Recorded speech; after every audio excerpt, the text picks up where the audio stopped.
Hey guys, how's it going? This is Ina and welcome to a new masterclass on painting in watercolor, and this time we're going to focus on drawing and painting European castles. If you have taken my other online mini course, you know that I love teaching intensive content focused on a specific topic to help you get the most out of it in an easy to follow, systemic way. So this castle masterclass is made out of 4 modules. Part 1 of this course teaches you how to draw any historic buildings, no matter how complex their structures are, by developing a keen notion of geometric shapes, planes, and axes when you draw, and by understanding the key characteristics of each architectural style. In part 2 of this course, we will explore different lighting conditions as ways to convey different mood for your painting and as a means to highlight specific architectural elements. Part 3 is all about developing an eye for tasteful compositions while finding ways to work around symmetry, a common architectural language but an enemy of creating interesting compositions. Part 4 and the last part is a full-length painting video that not only shows you the painting process but also delves into the processes of sketching, studying, so that you can see the types of insights you can draw from the prep work to aid to a successful painting. Are you guys excited? All right, let's dive in. So this first part is actually our longest video because it really delves into different aspects of creating an accurate and engaging drawing. Chapter 1 is about breaking down complicated shapes into manageable chunks, starting with relatively basic structures and ending with the most complicated castles with structures that follow different axial directions and built on different planes. After we fully understand the notion of geometric shapes, axes, and planes, Chapter 2 is where I will show you how to shift the angles of your subjects however you like, so that you can make adjustment or completely ditch your photo references and gain full control over your artistic license. Chapter 3 and the final chapter of this video is where I show you some more examples of periodic details so that we know what the main characteristics of these styles are and therefore avoid sweating every single details when it comes to drawing these landmarks.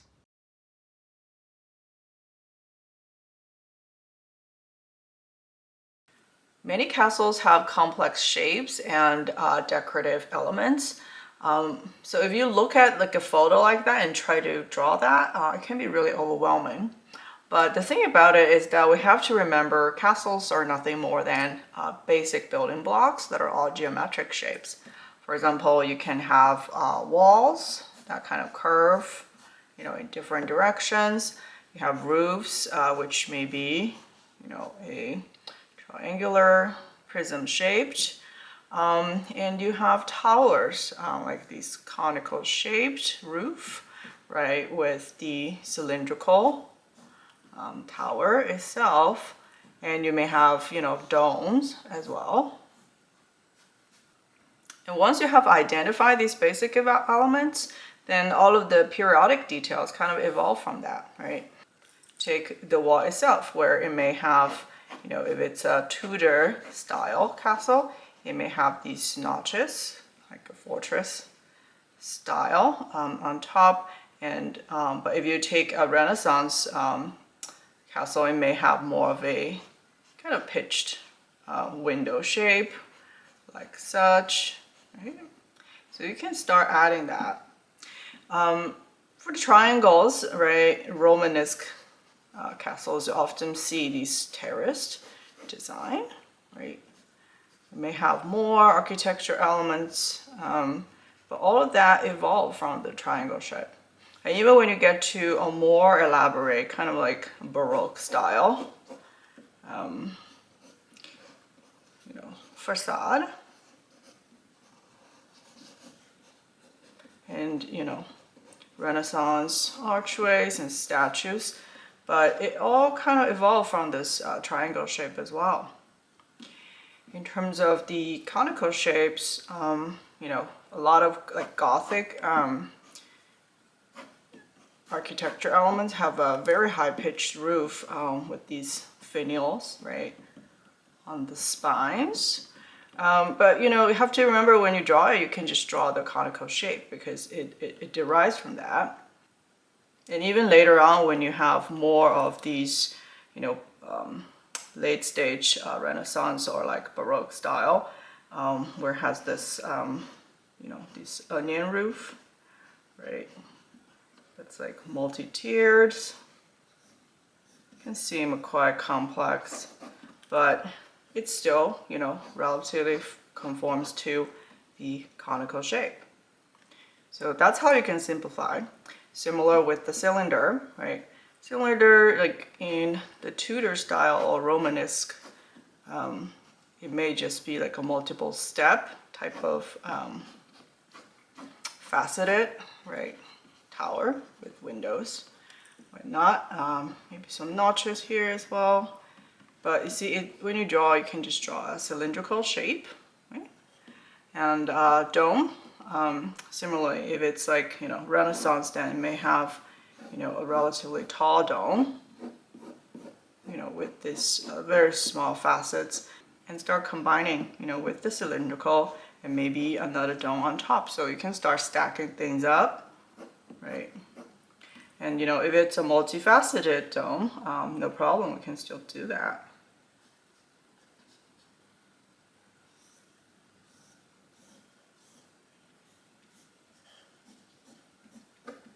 Something like that, and you can keep on adding.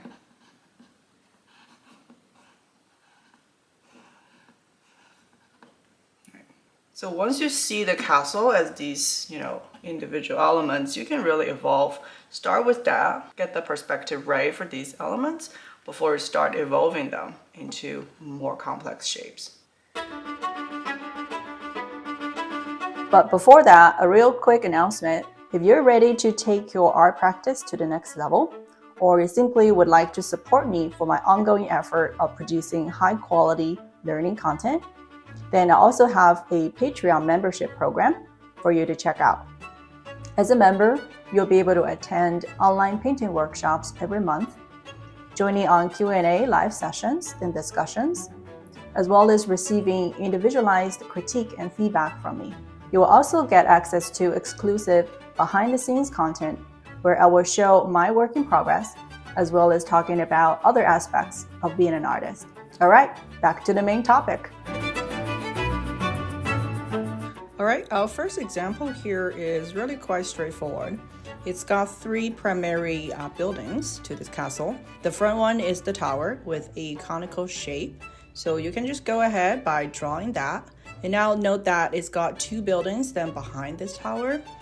So spatially, I think the building on the right is actually in front of the building on the left. You can actually go ahead and draw the entire shape of that building, because sometimes having these lines behind the front object really help you understand the converging points are actually accurate. Now, this castle is mostly viewed from eye level, so don't need to go crazy with perspectives here, right? Most of the lines are in parallel forms. Once you have got the main shapes in, you can start adding details like these terrace roofs and these arched windows, which is how oftentimes the periodic flavor will actually come through, is through these decorative elements.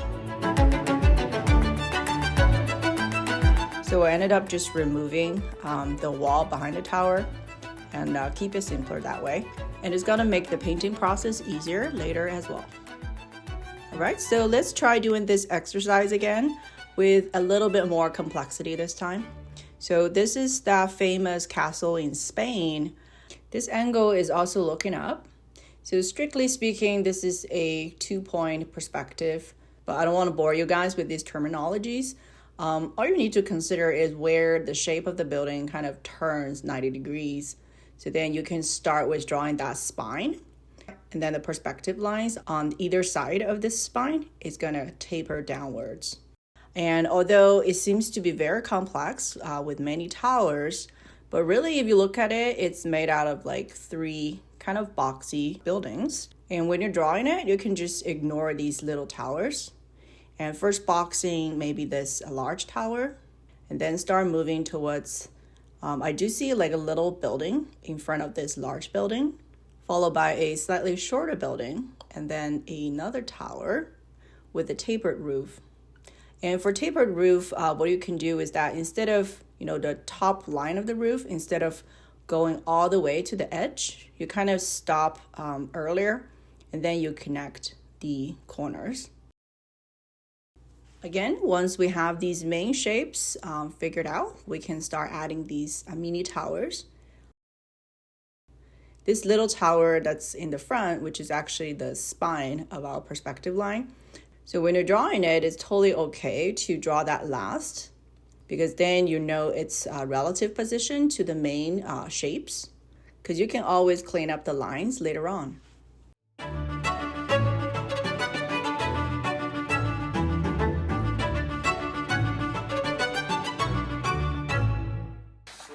So this castle and the first one we just draw, they are relatively still kind of in a boxy shape, meaning that everything is on the same axis. I'm going to talk about the concept of axis first, because many castles actually don't conform with the axis.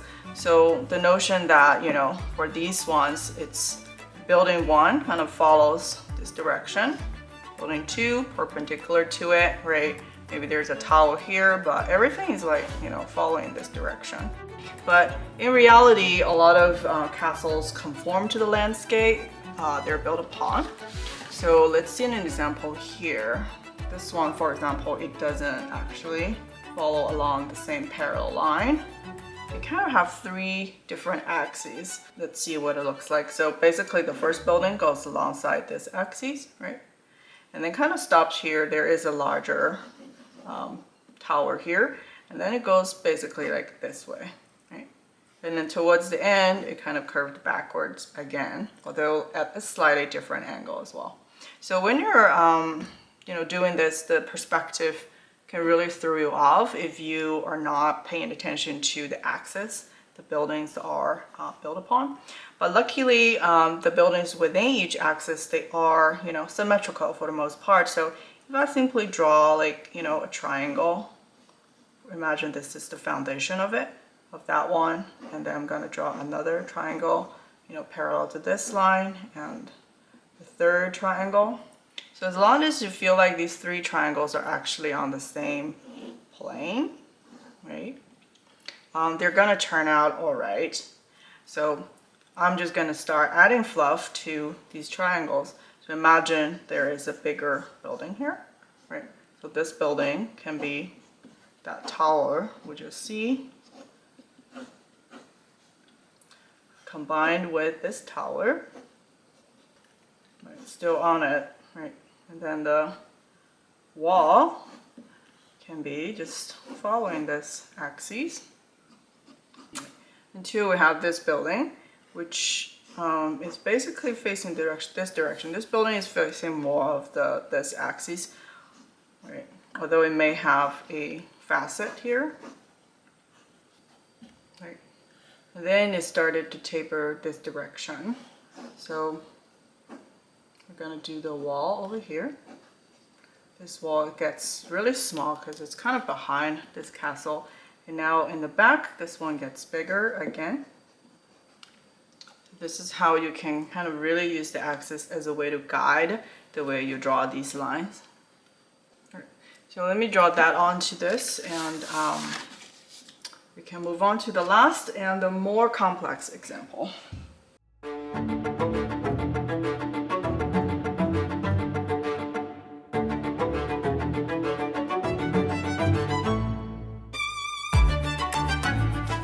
Now after we have done all that exercise and we have a better grasp of how the perspective and the axis work, now the ultimate challenge here is this castle, the Elt's castle. The reason is that it not only have multiple axes, but it also has a terraced foundation, meaning that it has different planes. But once you start seeing it, that's how it works. Then you can use the exact same techniques to kind of create a drawing for it. So this Elt's castle here, it basically have, 3 planes. That's what I'm seeing, right? It has these, this building, group here with, you know, the walls, whatnot. We don't have to worry about the shape yet, but it's the plane that these buildings, you know, are built upon. And I also have this buildings probably at the same tier or maybe a little bit lower, right? But it kind of faces this direction. And then the second building behind it faces this direction. So then, right, it can look like this, and therefore the building here looks like this, and the building behind it kind of curved this way instead. We'll have the roof here as well. So that's two planes, and you know, there is a gate that comes through from here. The main castle is built upon this plane that's elevated. So that's the key here, is to see that and say, okay, I'm gonna draw these group of buildings separately. Now within that plane, the buildings actually are built on different axes. For example, the front one is actually more like a 45 degrees. It's facing this way, right? And the one next to it, it's kind of this direction. This seems to be a bit sharper, kind of further back as compared to that as well, right? So, and the ones on the right are kind of facing this direction to the back. Right? So once we see that, then we can really frame in these buildings better. Okay. Now just bring that axis up so you can see the overall direction, right? Where the perspective line is for each building group. So yeah, I'm gonna translate this in a better drawing over here. Let's see how we can do that. So just like we have broken it down, we're going to approach it as like 3 clusters of buildings. Starting from the clusters in the back on the elevated plane. Notice the pivoting points of these building groups so that we can depict the perspective within each building group correctly. Then moving on to the lower left plane. Don't worry about any of the architectural details yet, like these flaring on the roof. And once we're done with that, we can go ahead and do the buildings in the front, which kind of pivot slightly outwards further than the buildings in the back. So you can see both the front and the side of this building group. Now that we have finished these 3 clusters, we can start connecting them. Notice that there is this castle wall that's connecting these buildings from the left to right through a gate.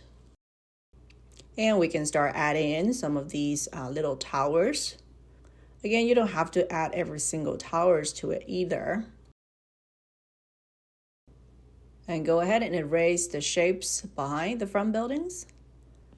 And now we have a better looking drawing here.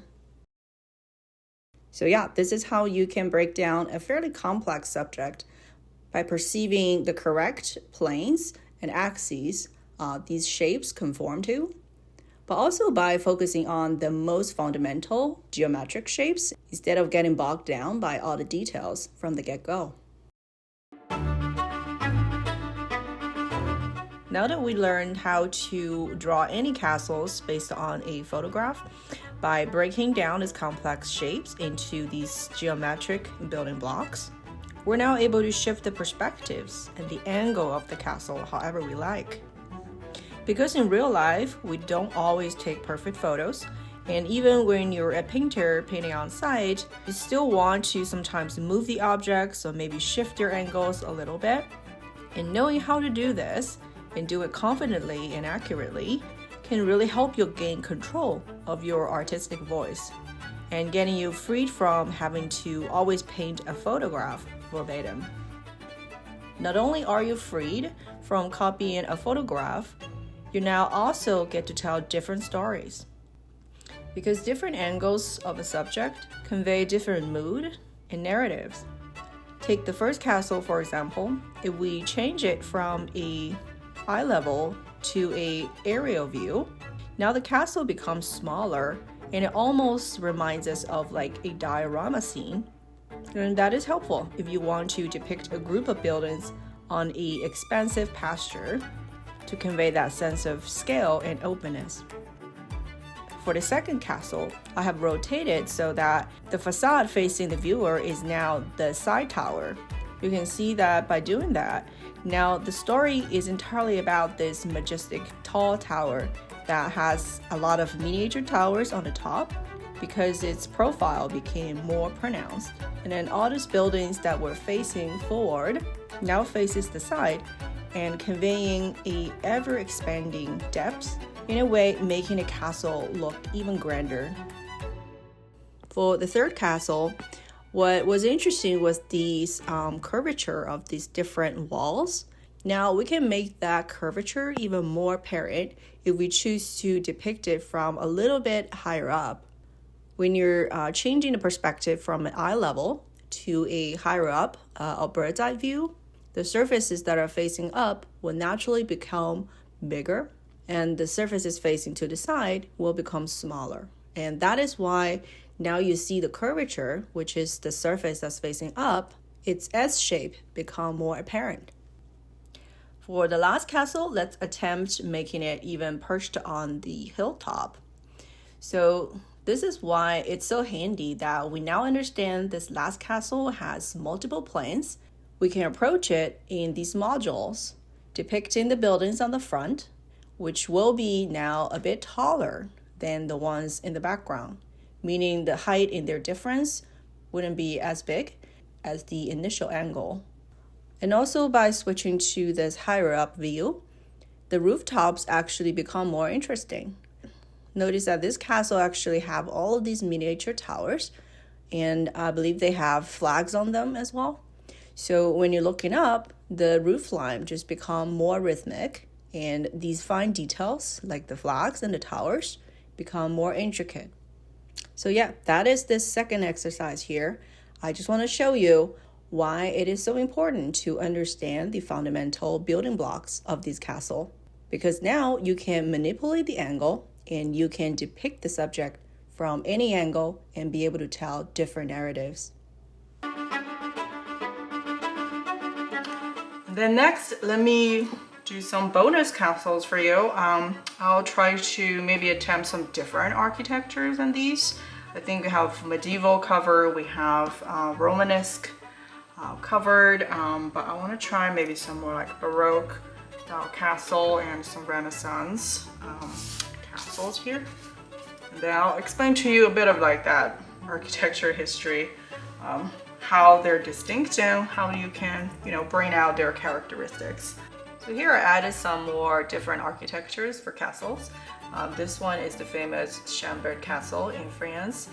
It's a Baroque style architecture, which is signified by, the roof is not just a plain pitch roof, like conical shape, but it has like a domes on the second tier when it almost reaches the top. The dome shaped as well as the rounded shapes, including kind of the archways and niches on the building.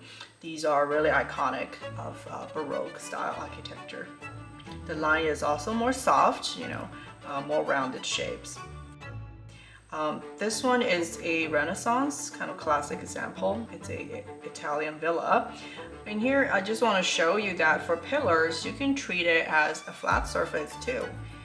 You don't have to worry about drawing up pillars initially. So here I just did the boxy shape and then just add the stripes, right? These pillars are part of the front surface. You can see them as just flat elements when you're doing this. It can help you simplify. It has these dome structures as well as part of the Renaissance, although it's less common, I would say, to see a large dome in like a castle as versus like a grand cathedral or a monastery, something like that. But I did find that this castle over here, Schwerin's Castle, has a dome structure. For the domes, when you're drawing it, just draw the dome itself, right? Once you're done with it, then you can add these spines on it, which make it more Renaissance looking. And these are kind of the Baroque style roof. And oftentimes you see these like, windows almost like protruding outside of the roof. And I would advise just do the basic shape of the roof first, and then you can add these windows on top of it. Otherwise, it can feel like really overwhelming. And the last here is also a close-up of that kind of German Renaissance style facade. It has these more curved lines, but it conforms with the triangle shape. So what I did here is I drew the triangle first, and then I modified it into, you know, these shapes. This line here, you just need to remember that, you know, it actually should be parallel to these lines, although this is actually invisible in real life. But, you know, if you see it that way, then you can capture the curvature of these shapes really well, because you're seeing the connecting point and, you know, the point to which they pivot. So with that, the first part of our 4-part castle painting masterclass is a wrap. What we have learned in this class is how we can tackle any complex structures and what are the key characteristics of different architectural styles are. In next week's class, we're going to start applying shading to these objects and start bringing out their three-dimensionality, but also to fully understand what are some of the lighting choices we could make to convey the right mood we want and to tell a compelling story. All right, I'll see you guys in next week's class.